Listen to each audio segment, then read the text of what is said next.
Friends, welcome to my academy. Friends, आप में से जितने भी स्टूडेंट्स सीटेट 2025 के नोटिफिकेशन का वेट कर रहे हैं तो आप सभी के लिए गुड न्यूज़ है। देखिए, जो आपका नोटिफिकेशन है बहुत ही जल्द आप लोगों को यहाँ पर देखने को मिल जाएगा। नोटिफिकेशन कब तक आएगा पूरी डिटेल में आज की वीडियो में बात करने वाले हैं। साथ ही साथ आपका एग्ज़ाम कब होने वाला है, क्योंकि एग्ज़ाम को लेकर के भी कई सारे स्टूडेंट के डाउट है कि नोटिफिकेशन इतना लेट जारी किया जा रहा है तो एग्ज़ाम भी कहीं देरी से नहीं होगा। इसके बारे में भी आज की वीडियो में बात करने वाले हैं। साथ ही साथ सिलेबस आपको क्या होने वाला है और यहाँ पर जो पेपर थर्ड से रिलेटेड चीज़ें चल रही हैं कि इस बार पेपर थर्ड भी आपका होगा या फिर नहीं होगा, इस पे भी आज की वीडियो में बात करने वाले हैं।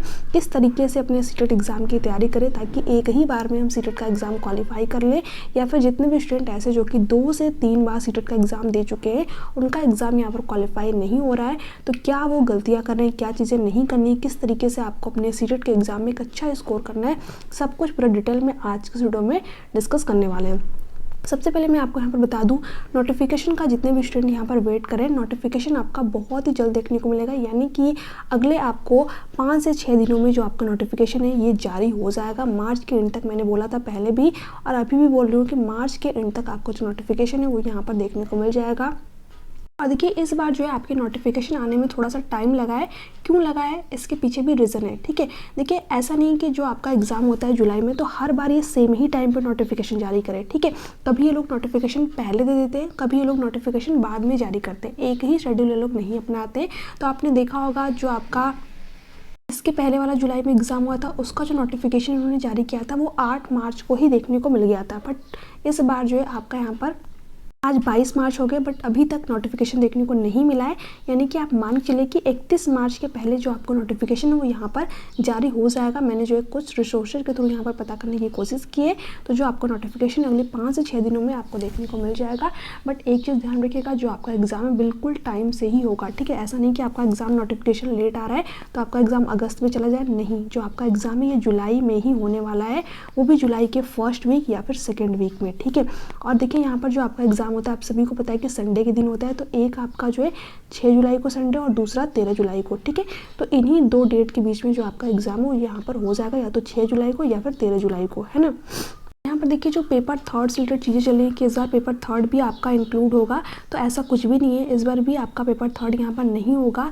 जो आपका पेपर थर्ड है ये हो सकता है कि जो आपका दिसंबर वाला एग्जाम है इसमें ऐड होकर के आए। ठीक है, क्योंकि अभी जो है सारी चीज़ें कंप्लीट नहीं हुई है। आपकी जो एनसीटी की गाइडलाइन है उसके अकॉर्डिंग अगर हम देखें तो अभी तक आपका पेपर 2 ही कंडक्ट कराया जाएगा। पेपर थर्ड की यहाँ पर कोई भी बात नहीं चल रही है।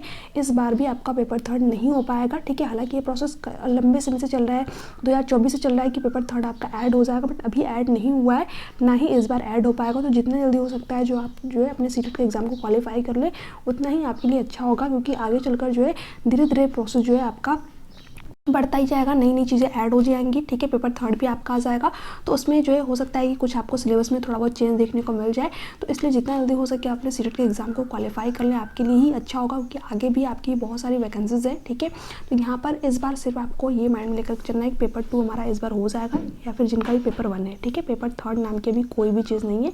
हाँ, दिसंबर वाले एग्ज़ाम में आपको यहाँ पर देखने को मिल सकती है। ओके, बाकी सिलेबस की अगर मैं बात करूँ तो जो आपका प्रीवियस इन्फॉर्मेशन बुलेटिन आया हुआ था तो उसी के अकॉर्डिंग आपका सिलेबस रहने वाला है। सिलेबस में आपकी कोई भी चेंज नहीं हुआ है, आपको प्रीवियस सिलेबस के अकॉर्डिंग ही अपनी प्रिपरेशन करनी है। ठीक है, अब देखिए यहाँ पर बहुत सारे स्टूडेंट के डाउट थे कि 2 से 3 बार एग्जाम देने के बाद भी एग्जाम क्वालिफाई नहीं हो पा रहे, तो सबसे बड़ा जो रीज़न होता है कि लास्ट टाइम में मैराथन के भरोसे रहना। ठीक है, लास्ट टाइम में आपको मैराथन नहीं देखना है। अगर आपको तैयारी शुरू करनी है तो आप जितने भी जो मैराथन कराए गए हैं, ठीक है, उनको सबसे पहले कंप्लीट कर लीजिए, ताकि आपको ये मोटा मोटा आइडिया हो जाए कि आखिर आपको पढ़ना क्या है, क्या क्या चीज़ें इंपॉर्टेंट है। ठीक है, तो जितने भी कोई भी टीचर आप यहाँ पर पकड़ सकते हैं जो भी आपको अच्छे लगते हो। ठीक है, तो उनका जितने भी सब्जेक्ट का आपका मैराथन है, जैसे कि CDP का मैराथन होगा, ठीक है, मैथ्स का मैराथन होगा, हिंदी का मैराथन होगा, इंग्लिश का मैराथन होगा, जो भी आपका सब्जेक्ट हो, या फिर पेपर 1 है आपका तो ईवीएस होगा, और यहाँ पर पेपर 2 है तो आपका मैथ साइंस या फिर SST होगा। ठीक है, तो आपको क्या करना है, सबसे पहले जो मैराथन वाली वीडियो है जो कि आपकी 4 से 5 घंटे की लगभग एक एक सब्जेक्ट की होती है, तो उसको आपको कंप्लीटली देख लेना। वहाँ से आपको ये पता चल जाएगा कि क्या क्या चीज़ें पढ़नी है, क्या क्या इंपॉर्टेंट है, क्योंकि मैराथन में जो है इंपॉर्टेंट चीज़ें ही कराई जाती हैं, है ना। तो जो लोग पहली बार एग्जाम देने जा रहे हैं तो उनको कोई भी आइडिया नहीं होगा कि क्या पढ़ना है, क्या इंपॉर्टेंट है, बहुत सारी चीज़ें वो लोग पढ़ लेंगे, है ना। तो आपको बहुत सारी चीज़ें नहीं पढ़नी है, स्मार्ट वर्क करना है, हार्ड वर्क नहीं करना है। तो आपको सिर्फ मैराथन देखना है, सबसे पहले वही काम करना है, लास्ट में नहीं देखना है। तो मैराथन देखने के बाद में आपको एक आइडिया मिल जाएगा कि नहीं मुझे क्या क्या चीज़ें पढ़नी है, ठीक है। या फिर जो लोग 2 से 3 बार एग्जाम दे चुके हैं तो उनको भी सबसे पहले मैराथन ही कवर कर लेना है, ठीक है।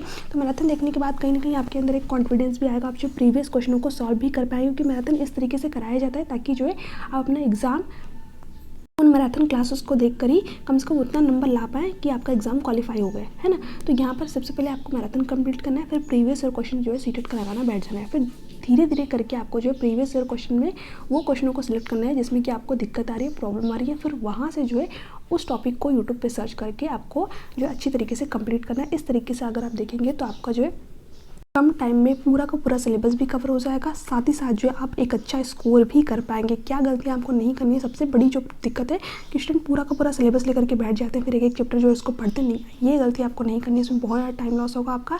आपको देखना है क्वेश्चन कहाँ से बन रहे हैं, कौन सा चैप्टर इंपॉर्टेंट है, ठीक है। तो आपको सबसे पहले एक मैराथन जो है सभी सब्जेक्ट की देख लेनी है, तो उसके बाद में प्रीवियस ईयर क्वेश्चन आपको सॉल्व करना है, उसमें भी जो क्वेश्चन आपको नहीं आ रहा है, जहाँ पर दिक्कत आ रही है, ठीक है, उन क्वेश्चनों को सेलेक्ट कीजिए और कौन से चैप्टर से वो क्वेश्चन बने हुए हैं, ठीक है, उन क्वेश्चनों को देखिए और उस चैप्टर को अच्छी तरीके से कंप्लीट कर लीजिए। आपका जो ईजिली, ठीक है, बहुत ही अच्छा स्कोर आप कर पाएंगे। साथ ही साथ मैं आप सभी को यहाँ पर प्रीवियस और क्वेश्चन पर कंप्लीट करा रही हूँ CDP के, ठीक है। साथ ही साथ जो आपकी साइंस की क्लासेस है वो भी चलेंगी आपके यहाँ पर, तो यहाँ से भी आप जो है उन क्वेश्चनों को कवर कर सकते हैं। मैंने बहुत ही शॉर्ट वे में सारी चीज़ आपको बताने की कोशिश की, फिर भी अगर आपके कोई डाउट कोई भी क्वेश्चन रह जाते हैं तो आप मुझे नीचे कमेंट में कमेंट करके पूछ सकते हैं। चलिए मिलते हैं नेक्स्ट क्लास में, तक के लिए bye bye, take care, thanks for watching, thank you so much.